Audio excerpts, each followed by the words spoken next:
आइए दोस्तों, आज रतन सिंह की कहानी हजारों साल लंबी रात सुनते हैं। सुनने वाले उसकी बात बड़े ध्यान से सुन रहे थे। हालांकि सुनाने वाला जो उन सब के बीच लेटा हुआ था, बिल्कुल ऊटपटांग बात कर रहा था। उनमें कहीं कोई तसलसल नहीं था। बातें करते करते वो खुद ही बहक जाता, जैसे कोई राहगीर अपनी राह भटक जाता है। एक बात अधूरी ही छोड़कर वो किसी दूसरी बात का छोर पकड़ लेता। इस तरह रात धीरे धीरे सरक रही थी। वे सब के सब रेलवे स्टेशन की तरफ जाने वाले बाजार की दुकान के बरामदे में आकर रात काटने के लिए लेट गए थे।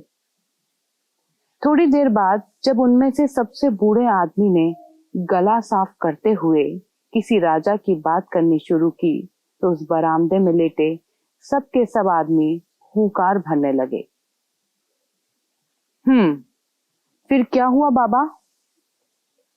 बस फिर क्या था, बात चल निकली। एक बादशाह था, उसकी 7 रानियां थीं। 7 रानियों के लिए बादशाह ने अलग अलग महल बनवाए। एक लकड़ी का, दूसरा ईंट गारे का, तीसरा संगमरमर का, चौथा तांबे का, 5वां चांदी का, छठा सोने का और 7वें में हीरे जवाहरात जड़े थे। बिल्कुल ठीक, किसी ने हुंकार भरी। इतनी दौलत होने के बाद भी बादशाह के यहाँ औलाद नहीं थी, इसीलिए वो बहुत दुखी था। बादशाह को आखिर किसी ने राय दी कि फला जंगल में एक पेड़ है, उस पर 7 फल लगे हैं। अगर बादशाह फल तोड़कर अपनी रानियों को खिलाए तो सबके औलाद हो जाएगी। लेकिन मुसीबत यह थी कि उस पेड़ तक पहुंचना बड़ा मुश्किल था। रास्ते में 7 दरिया पड़ते थे और 7 देवों से मुकाबला करना पड़ता था। और पेड़ के चारों तरफ 7 सांपों का जबरदस्त पहरा था। लेकिन राजा भी अपनी धुन का पक्का था। वो अपना लाव लश्कर लेकर चल पड़ा। बात अभी यहीं तक पहुंची थी कि बूढ़े को खांसी का दौरा पड़ा। जब उसकी सांस दुरुस्त हुई तो बूढ़ा बहक गया। उसने एक दूसरी बात चला दी। बड़ी पुरानी बात है, एक कारीगर ने एक ऐसा डंडा बनाया जिसके अंदर एक आदमी बैठ सकता था। इस तरह वो डंडा आदमियों की तरह ही बोलता था, चलता था और खाता पीता था। ठीक ठीक, करीब करीब सबने मिलकर हुंकार भरी।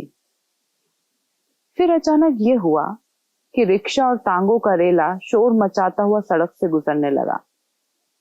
शायद स्टेशन पर कोई सवारी गाड़ी रुकी थी, इसलिए बूढ़ा थोड़ी देर रुका। फिर उसने एक मछली की बात शुरू कर दी, जो इतनी बड़ी थी कि उसकी पीठ पर बाकायदा एक शहर बसा हुआ था,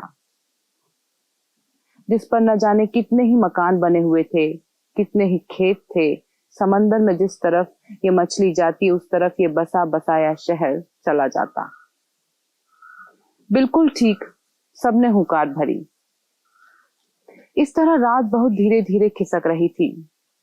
बूढ़ा बातें किए जा रहा था और वो सब के सब बड़े गौर से सुन रहे थे। फिर किसी बात को अधूरी ही छोड़कर बूढ़े ने एक नई बात शुरू कर दी।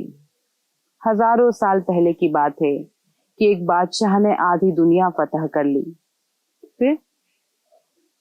फिर उस खुशी में बादशाह ने एक बहुत बड़ी दावत दी। फिर फिर क्या, इतना खाना बनाया गया कि बादशाह के शहर के सारे मकानों में खाना बना बना कर रखा गया। फिर सभी आदमी एक साथ हुंकार भर रहे थे। बूढ़े ने कहना शुरू किया। सबसे पहले बादशाह, उसके रिश्तेदारों ने खाना खाया। ठीक। फिर राजा के सैकड़ों अमीरों वजीरों ने खाना खाया। ठीक है।